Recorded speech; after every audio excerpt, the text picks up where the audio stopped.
အားလုံးပဲမင်္ဂလာပါ audio ပိုင်းအမွန် channel ကနေပြီးတော့ပြန်လည်ပြီးတော့ကြိုဆိုလိုက်ပါတယ်ကျွန်တော်ဒီနေ့အရန်သဘောကျရတဲ့စာပိုက်လေးတစ်ခုတူတူ share သွားချင်ပါတယ်ရှင်ခေါင်းစဉ်လေးကတော့ပွေဖက်ခြင်းရဲ့အရေးပါမှုတဲ့မိသားစုကုထုံပညာရဲ့ရှေ့ဆောင်ပုဂ္ဂိုလ်တူဖြစ်တဲ့ Virginia Satir ကစိတ်ဝင်စားဖို့ကောင်းတဲ့အယူဆတစ်ခုကိုပြောခဲ့ပူပါတယ်။လူတစ်ယောက်ဟာတစ်နေ့ကိုပွေဖက်မှု၄ချိန်ရှိမှအသက်ရှင်နိုင်တယ်။၈ချိန်ရှိမှဘဝကိုထိန်းထားနိုင်တယ်။12ချိန်ရှိမှကြီးထွားဖွံ့ဖြိုးနိုင်တယ်လို့ပါ။လွန်ခဲ့တဲ့10နှစ်ကျော်တုန်းကအမေကိုပထမဆုံးပွေဖက်ခဲ့တာကိုကျွန်တော်မှတ်မိနေသေးတယ်။အမေက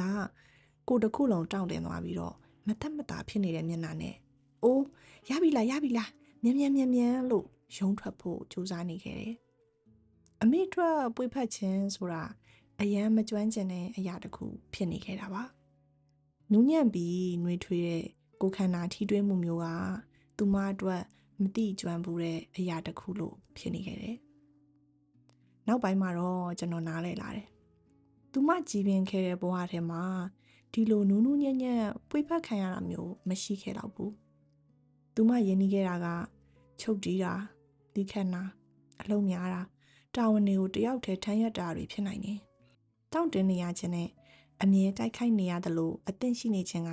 သူမဘဝရဲ့ပုံမှန်အခြေအနေဖြစ်နေခဲ့နိုင်တယ်။ဒါကြောင့်အမှန်တကယ်ယဉ်နီးတဲ့နီးကပ်တဲ့ချစ်ခင်မှုတစ်ခုရောက်တဲ့အခါခန္ဓာကိုယ်ကအလိုလျောက်တောင့်တင်းသွားတာဖြစ်တယ်။ကျွန်တော်ငယ်ငယ်တုန်းကလည်းအမေစီကပွေဖက်မှုတိတ်မရခဲ့ဘူး။ဒါပေမဲ့ကျွန်တော်မလျှော့ဘူး။တွေ့တိုင်းပွေတယ်။ခွဲခါခံနေတိုင်းမေကိုသွားပွေတယ်။အစပိုင်းမှာကျွန်တော်တို့နှစ်ယောက်လုံးတောင့်တင်းနေကြပေမဲ့နောက်ပိုင်းမှာတော့အမေကိုယ်တိုင်လက်တွေကိုစမ်းတမ်းပြီးတော့တားရီလာပွေဖက်ရအောင်လို့ပြောလာတယ်။အမေရဲ့ကိုယ်ခန္ဓာဝတ်တုတ်တုတ်ကလေးကိုပွေထားရင်သူမရဲ့ကိုယ်ပူချိန်ကိုခံစားရတဲ့အခါကျွန်တော်အတွင်းကခလေးလေးတယောက်လည်းတိတ်တိတ်လေးပျော်ရွှင်နေခဲ့တယ်။ကျွန်တော်ပိုပြီးယုံကြည်လာတာကပွေဖက်ခြင်းမှာအလွန်နှက်ဆိုင်တဲ့စွမ်းအားတစ်ခုရှိတယ်ဆိုတာပါ။စိတ်တန်ရာဆိုင်ရာစိတ်ပညာအမြင်အရပွေဖက်ခြင်းကခံစားချက်ဖော်ပြမှုတစ်ခုတည်းမဟုတ်ဘဲနဲ့လူနှစ်ယောက်ရဲ့အာယုံကြောစနစ်တွေအချင်းချင်းညှိနှိုင်းပေးတဲ့လှိုင်းနှုံးတစ်ခုလည်းဖြစ်ပါတယ်။ဖိအားတွေနဲ့အမြဲတမ်းထားနေရတဲ့လူတစ်ယောက်ရဲ့အာယုံကြောစနစ်ကအမြဲတမ်းတင်းကျပ်နေတတ်တယ်။သူ့ခန္ဓာကိုယ်ကလည်းတိုက်ခိုက်မလားထွက်ပြေးမလားမလှုပ်မရှားရပ်တန့်သွားမလားဆိုတဲ့အခြေအနေတွေအလိုလိုဝင်နေတတ်တယ်။ဒါပေမဲ့နှွေးထွေးတဲ့ပွေဖက်မှုတစ်ခုကခန္ဓာကိုယ်ကိုဒလိုသတင်းစကားတစ်ခုပို့ပေးတယ်။မင်းခုလုံခြုံနေပြီ။မင်းတယောက်တည်းမထမ်းထားရတော့ဘူး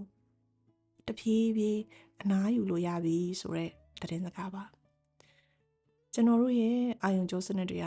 ဆက်ဆံရေးတွေထဲမှာအချင်းချင်းတိုက်ရောက်မှုရှိပြီးတော့အချင်းချင်းတက်တာစီတက်ကြတယ်။တည်ငြိမ်တဲ့လူတစ်ယောက်ကနောက်လူတစ်ယောက်ကိုလည်းတဖြည်းဖြည်းတည်ငြိမ်လာအောင်ကူညီပေးနိုင်တယ်။နှွေးထွေးတဲ့ပွေဖက်မှုတစ်ခုကတင်းကျပ်ပြီးမြန်ရှူနေတဲ့အသက်ရှူတံကိုတဖြည်းဖြည်းငြိမ်သက်နှက်ဆိုင်လာစေတယ်။လုံခြုံတယ်လို့ခံစားရတဲ့လူတစ်ယောက်နီးကပ်လာတဲ့အခါကျွန်တော်တို့ခန္ဓာကိုယ်ကတော့အလိုလိုပြေလျော့လာတတ်တယ်။ဒါကြောင့်တချို့အချိန်တွေမှာပွေဖက်ခံရတာနဲ့ရုတ်တရက်ငိုချင်လာတာဖြစ်တတ်တယ်။အဲ့ဒီခိုက်တန်းမှာခန္ဓာကိုယ်ကကာကွယ်နေမှုတွေကိုခဏလောက်ချထားနိုင်လို့တန်မာနေဖို့မကြိုးစားရတော့လို့ပါ။ဒါပေမဲ့လူတိုင်းကတော့ပွေဖက်မှုကိုချက်ချင်းကြက်နာမရနိုင်ပါဘူး။တချို့လူတွေကနီးကပ်လာတာနဲ့စိတ်တင်းကျပ်သွားတတ်တယ်။တချို့ကအလွန်လို့တွန်းဖဲ့ချင်တတ်တယ်။တချို့ကတော့ရှက်တတ်တယ်မတက်မတာဖြစ်တယ်အစင်မပြေမှုတွေကိုခံစားရတတ်တယ်။ဒါတွေအားလုံးကပုံမှန်ပါပဲ။ဘာလို့လဲဆိုတော့ခန္ဓာကိုယ်မှာလည်းသူ့ကိုယ်ပိုင်မှတ်ဉာဏ်တွေရှိတယ်။အရင်ကကြုံတွေ့ခဲ့ရတဲ့ဆက်ဆံရေးအတွေ့အကြုံတွေကိုသစ္စာရှိသိထားတတ်တယ်။အခုထိပွေဖက်မှုကိုကျင့်သားမရသေးရင်လည်းအဆင်ပြေပါတယ်။အရန်အတင်းကျပ်မပြောင်းခိုင်းပါနဲ့။ကျွန်တော်လှုပ်ဖော်ကိုင်ဖက်တယောက်ကသူ့နေ့စဉ်ဘဝထဲမှာအပျော်ရွှင်ဆုံးချိန်ကသူ့ခွေးလေးကိုပွေဖက်တဲ့အချိန်လို့ပြောဘူးတယ် တချို့လူတွေကတစ်ပင်တွေကိုပွေဖက်ရတာကြိုက်ကြတယ်တချို့ကတော့ကိုနူးနူးညံ့ညံ့ပွေဖက်တတ်ကြတယ်ခန္ဓာကိုယ်ကိုနူးညံ့စွာထိတွေ့ခံရတဲ့အခါနှလုံးသားကလည်းတဖြည်းဖြည်းဖွင့်လာတာကိုတွေ့ရလိမ့်မယ်ပွေဖက်ခြင်းဟာနှလုံးသားကိုဖွင့်ပေးနိုင်တဲ့အကောင်းဆုံးနည်းလမ်းတွေထဲကတစ်ခုပါဒါကြောင့်မိသားစုကိုပဲဖြစ်ဖြစ်ကလေးတွေကိုပဲဖြစ်ဖြစ်ချေရတဲ့သူကိုပဲဖြစ်ဖြစ်အိမ်မွေးတရိษံလေးတွေကိုပဲဖြစ်ဖြစ်ကိုပဲဖြစ်ဖြစ်တနေ့ကိုအနည်းဆုံး၄ချိန်လောက်ပွေဖက်ပေးပါဒါဟာစိတ်နဲ့ခန္ဓာကိုယ်အတွက်အကောင်းဆုံးကျူးဆိုင်မှုတစ်ခုဖြစ်ပါတယ်ဘာဖြစ်လို့လဲဆိုတော့နှလုံးသားကိုနူးညံ့စွာထိတွေ့ခံရတဲ့အခါမှသာကျွန်တော်တို့ဟာတကယ်အသက်ရှင်နေတယ်ဆိုတာကိုပြန်လည်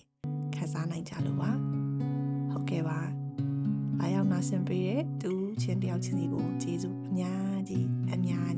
တင်ပါတယ် See you next time ပါရှင်